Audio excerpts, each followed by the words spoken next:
Good morning, everyone. How's it going? It is Sunday morning, the beginning of day 3 of the 3.24 Necropolis League, and I just wanted to update you all on how my league start went, the ups and the downs on the league mechanic, my thoughts, very quick thoughts on it. I don't think it's had enough time in the oven to really have good formulated thoughts, but we'll talk about that a little bit later. And then, yeah, primarily focused on my strategy, how effective it was, what I was able to get done in the first 2 days of the league. So as you can see in the background, I did get Exarch and Eater down. It was very comfortable, as as you saw from the thumbnail. It is old, trusty. It's always just a really solid league starter. Ignite Elementalist, you can't go wrong. It's just solid as heck. And yeah, it got done what I wanted it to do. In terms of the Atlas strategy, that was also really good. I basically did the regular thing that I do is I ignore everything else, ignore the new stuff, and went straight for Expedition. I made great currency, and we'll go into details with that in a little bit. So yeah, just enjoy the rest of the Searing Exarch fight, and we'll get into the details.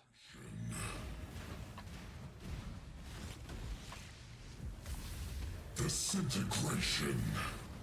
Cleansing. Annihilation. The fires of 1,000 suns. I will extinguish the balls. Do not have the strength, hatchling. I will extinguish the balls. But I am not alone. How pathetic. How pathetic. How pathetic.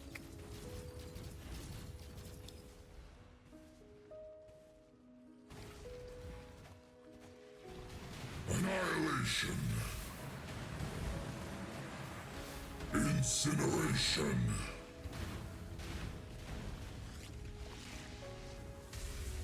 Annihilation. Disintegration. Cleansing. Annihilation. Incineration.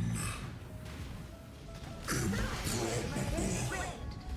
Easy peasy lemon squeezy.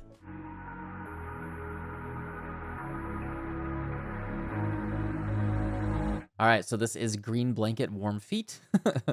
If you've ever watched me on stream, you know exactly what that means. It's feeling pretty good right now. This is my setup as at the time of when I killed Exarch and Eater. But we're actually going to start off talking about my thoughts on Necropolis and the Atlas strategy and how all that worked out, because I think that's going to be more interesting to more people. I don't want to make this just a build-focused video. If you saw the Atlas strategy video, this is exactly what I ended up doing. Actually, pretty close to what I ended up doing. Or rather, I was very close to doing what I planned. So what we did is we went for the Kirak nodes initially. These are just so good for getting those early Kirak missions to get, to unlock your Atlas. I did stop at, I'm at 94. I didn't really go particularly hard on trying to get every single map unlocked because I was more focused on Expedition. You do want to get your Exarch and Eater down ASAP, get those Void Stones. So Rush Kirak, you get scouting reports, you get a lot more Kirak missions. So with this, you'll just get 14% additional chance for Kirak missions on completion, shaping the world, better map drops. And then we went straight up here, rushed for Unwavering Vision. There's been a lot of discussion on whether Unwavering Vision is worth it. You'll notice that I don't have many scarabs in my... I'm still using it, as you'll see. I have very, very few scarabs. This is actually... I had like 30 scarabs before I grabbed Unwavering Vision, and then obviously not many dropping. You can still get them in Kirak maps and all that. Scarabs are just so fiddly, right? Like, I already didn't like Sextants plus scarabs before, and now it's like arguably a little bit better, but I still want to like load up on a lot of scarabs. I'm just not bothering right now. I'm keeping it simple. I just want to make currency, and as you can see, I've been doing okay. I'm not like super rich, but I'm just kind of playing normie, doing some Expedition. Rushed and Unwavering Vision, what this allowed me to do was then immediately grab these Expedition nodes. So I grabbed Hunt for Answers, the Big Boom, Extreme Archaeology, these guys right here, and Buried Knowledge. And then I did a few more maps, and I filled out everything except for Gwenin. We want everything but Gwenin right here. Take the other 3. And then that was the end of my kind of like initial league start setup. That was, I think, roughly 30 maps done, 30, 40 maps done. Not that many because we got plus 20 skill points right here, which just let us, boom, immediately, like by the end of day 1, I was already fully set up for doing my Expedition, which I think is awesome. After that, on day 2, I did go into Essence nodes. and they're just too hard.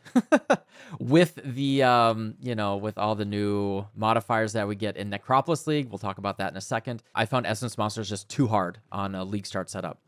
Particularly this node right here.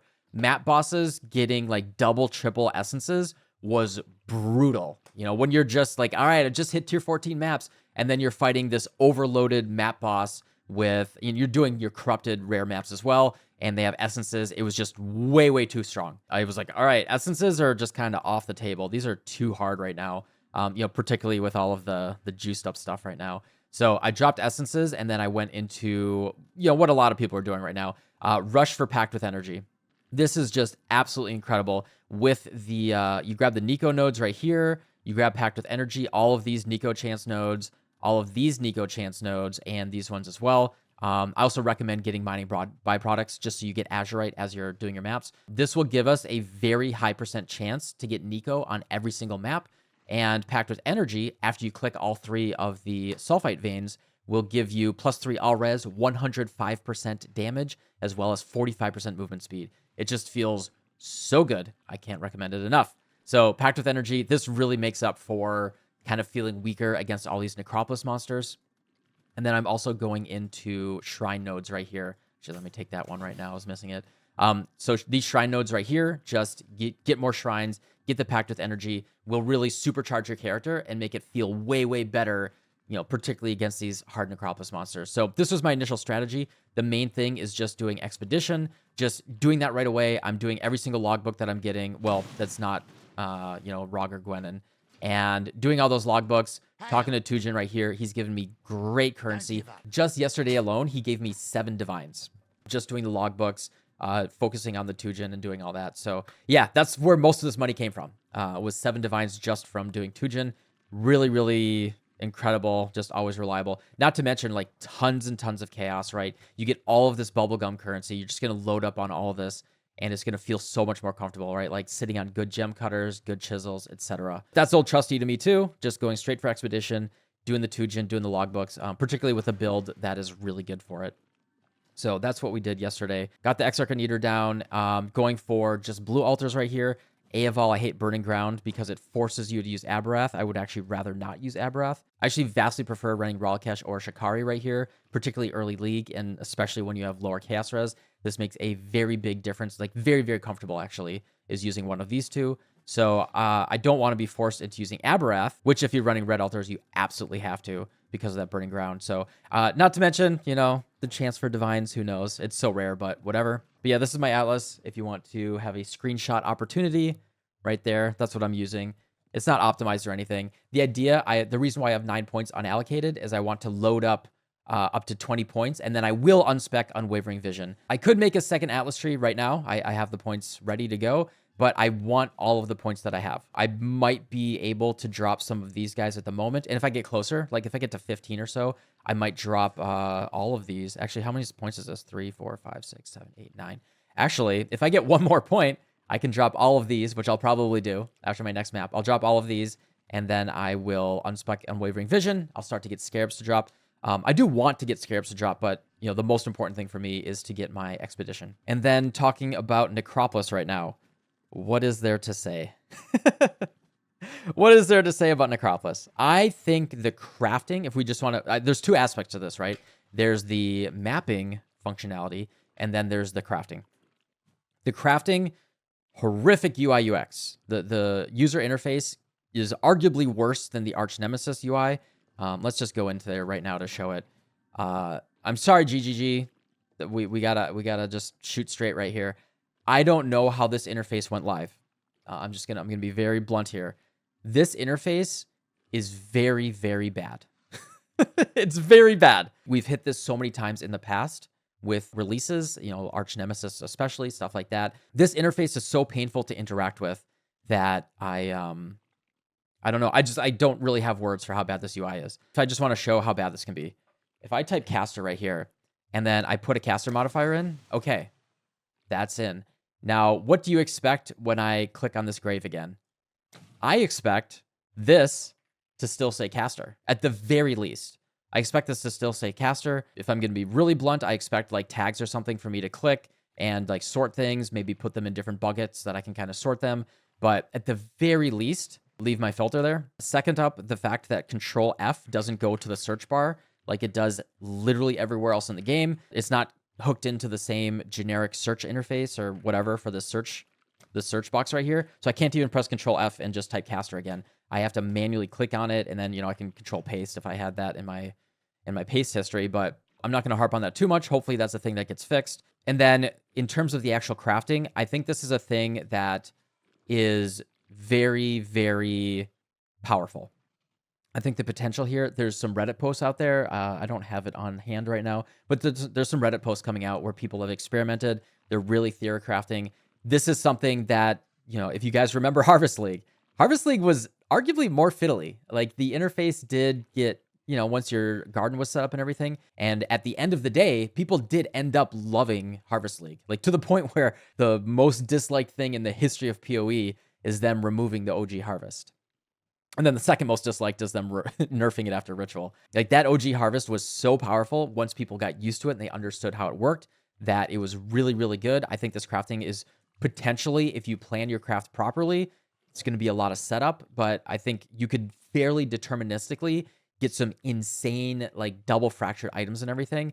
The problem is the very low end right now is if you just throw everything together without a plan, you'll probably get trash.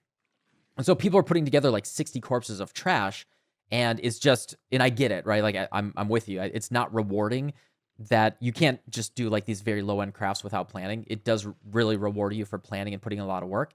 For reference, my scepter right here that I took from I think this was Act 7. Act 7 all the way to killing Exarch and Eater, I crafted this in the Necropolis. I put in all cold and all fire stuff, and I did like reduced physical stuff, reduced attack stuff, and I actually ended up with a scepter that was solid enough to take me to Exarch and Eater. With that said, I have made trash as well. Don't get me wrong. I've made some trash. I don't want to drag on too much here, but I think the crafting will be really powerful. The UI UX is awful, and that's just where it's at right now. In terms of the mapping experience, oh, and then in terms of these, like, I think we have to understand these things. I was talking with my friends last night. Very clearly, mechanics in the game feel bad if you're not invested, right? Like, if I was doing Expedition with no nodes, I wouldn't be doing Expedition. It'd feel like trash. Same thing with like Elva or anything. The way that GGG does it, I think this is almost a nerf actually, is they balance mechanics based on investing into them in your Atlas. And I think a nerf this league was by adding these nodes. I wouldn't be surprised if the original baseline was as if you had all 4 quadrants of nodes, like all of these nodes selected. Where are they? It's a weird looking one. Yeah, like these guys, right? So the original balance was probably you had all of this power, and then they removed all that and they said, no, you have to put the points in on the Atlas. If you really want to, and I don't understand these very well myself, I haven't looked too closely at them. If you really want to do Necropolis and invest into it, and like get really, really good crafts, I think you have to invest into these. And that's the thing I'm going to do. I think at least getting more interesting crafts and more interesting corpses and all that might be a good thing. Now, in terms of the mapping mechanic, everybody disliked that. Everybody hates this. Yeah, Crip even, you can look up the clip. Crip actually on the first night quit. He is playing Ruthless, but he quit on the first night because it is so painful and unrewarding. All right, good. I was a little afraid if I had like a divine or something show up here. That would be a funny example. So some of these are good. Some of these, this is actually a great example of how bad these can be. This is a tier 1 map. You just saw me put in a tier 1 map, right? It's just really, really poorly tuned for the reward. The risk reward here is so off. And, yes, there are examples of divines. I did get a really nice Atula's Hunger from the Nameless Seer. I've gotten one Nameless Seer myself, but I got a really nice Atula's Hunger from that, which was great. Look at this. 75 attack and spell block. That's just like, all right, you don't do damage against whatever monster you put on this. So you can plan this out, right? So the 75, you can go to the lower modifier tier. It goes to 40, and you go to a lower pack density. So you can put this extra effort into planning it out, but there's no upside to these. So 3 of these have no upside. It's just really bad mods on your map. Like, these are mods that sometimes you would just roll over. Like, holy crap, 125 fizzes extra with 20 fizz pen? I'm going to roll over that no matter what. That's terrifying. And I can't do it. Like, I literally, like, lose my map, right? I could have rolled up my map and I could lose it. I can go to my Necropolis locker. I can grab, like, rats or something. and I can put rats on it, and then that's not so bad. You know, okay, now they're just little, you know, from kitty cats to little rats, and make it less scary, or, you know, even the frogs, right? The frogs is the really, really good one for just disabling one of them. That's fine, but like this is a limited supply. It's extra fiddling every single map that you run. Like, okay, crap, I have to go and buy a frog all flame just because the map that I want to run. But no, but if I click X here, I can't leave, right? I think this is also a UI UX failure. Is like, okay, I see how bad this map is going to be. Let me go to trade, buy an all flame to get some frogs and, you know, get that all set up. And, you know, maybe that'll be okay. The locker is so tiny. Why is the locker so tiny? I either need them in my inventory or in my locker. And this is so small, right? And they don't stack, I don't think. Ugh. Lots of like little failures here in the UI UX. And I want to emphasize that I think that this could be good. Fire is extra. I should see Chaos Orb right here, right? Like the upside is I should see a Chaos Orb mob. If I get a tier 5, just F you right in the face type of modifier, I should also have a tier 5 like, no, F me in the face. I get, you know, let's phrasing, I guess. If there is something this scary, there should be a commensurate tier 5 good modifier, or at least something good, not 25% chance for a Jeweler's Orb and a 1% chance for an Enkindling Orb, right? These are trash. This is just like the bottom tier of like really, really bad. And then the downside is, yeah, tier 5, you get one shot nonstop, the whole map. You're intended to do this really interesting planning, but the UI UX even fights you to say like, oh, either you just brick your map, right? I can close this and I can't go and buy an all flame. Like, oh, I forgot to put the all flame in my locker. I guess I just, you know, can't alter the map now. Like the map is just really, really scary to run. And I go in there and I just die. This is a problem. Now they can fix it. I do believe that if they balance this properly, it could be really interesting if they give you more flexibility with the all flames. I like the idea of the system, but the fact that like the way that it exists right now at release, there's a reason why Reddit is on fire, and this feels really bad. So, yeah, that's my whole spiel on that. That's as much as I want to say for that. Yeah, I hit escape, and look at that. Now my map is bricked, right? So, ugh. Okay, so that's that. And now let's just get to the build updates and what I did for the build.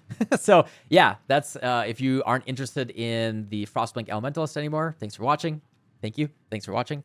And if you are, stay tuned. All right, so how's it going, everybody? Welcome, Frostblink guys. I've been talking for too long already, so I'm not going to go into extreme detail. Just to be a couple minutes right here, talk about what I did, my setup, and if you are just getting started now or you want to know where to take this build, you're kind of hitting a wall. I just want to show you my thought process. So what I did is on day 1, this was when I was in like Act 5, Act 6, something like that. I had 4 Chaos. I immediately bought a perfectly rolled Pyre Ring. This gives me 80% increased burning damage, which is just, you know, all of our ignite and our burning ground. Really good res, as well as 40% cold converted to fire. What that allows us to do is to not run, cold to fire support. Cold to fire support, do I have it here? Am I leveling it? I'm not even leveling it right now. Cold to fire support is necessary for Frostblink, right, to get the extra damage for fire. So we get the 25% more damage on our ignite. But if we have a pyre, we don't need cold to fire. Later on, we would like to replace the pyre. You know, we just want something with a lot of stats, life, etc. But this is a great ring to use early on, and that allows me to 4-link my Frostblink right here. Or I don't need the cold to fire support, and Swift Affliction is just going to be more damage. So this allows us to make our Frostblink do more damage, a lot more comfortable, and not to mention that we get 80% increased damage on our fire trap too, which is going to feel really good. So definitely recommend a pyre early on. I do want to get out of this when I want to later on craft a ring that has, you know, other res. I can use a Essence of Anger to get that. Oh, hello. We'll get that little sail. Speaking of the Tooless Hunger that I got from the Nameless Seer, do this little sail here real quick. Yeah, it's almost perfect actually. 2 off perfect on the life and 2 off in like perfect life on kill. Really, really good. But I'm gonna sell this right now because I want money in the bank. All right. Yeah, League Mechanics not that bad. Get some money. Next up, let's see, order of things. So that was 4 Chaos. Next thing is on day 1, I bought just a 0-link lightning coil for 10 Chaos. You can currently buy this for 3 or 4 Chaos, uncorrupted. Very, very cheap, just getting a regular lightning coil. And yeah, I was running a 4-link until right before I killed Exarch and Eater yesterday. You should be good to go with that. Lightning coil is just best in slot for our defense.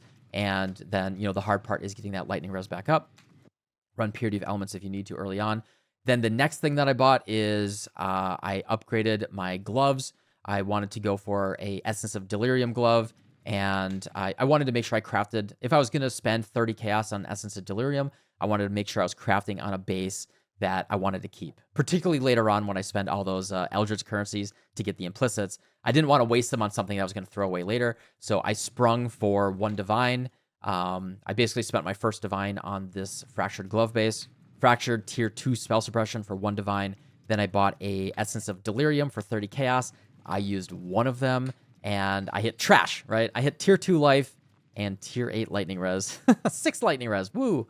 Good enough, right? Like, settle for the absolute trash that you can get. This is what I have. I put my Frostblink in here, actually, just because it is easier to get the colors, right? If I wanted 3 blue on the lightning coil, that would be harder. You need 3 blue for the Frostblink setup.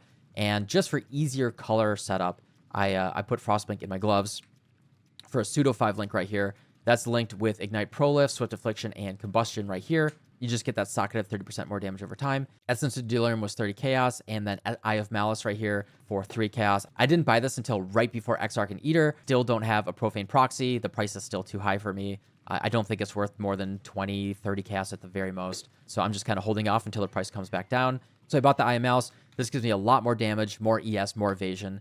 Actually comfy for the defense as well. Then I manually 5-linked my Lightning Coil. I used some Jewelers and Fusings, again, because I've been doing a lot of Tujin. I have a good amount of Jewelers and Fusings, sitting on quite a few. This is just from running logbooks, by the way.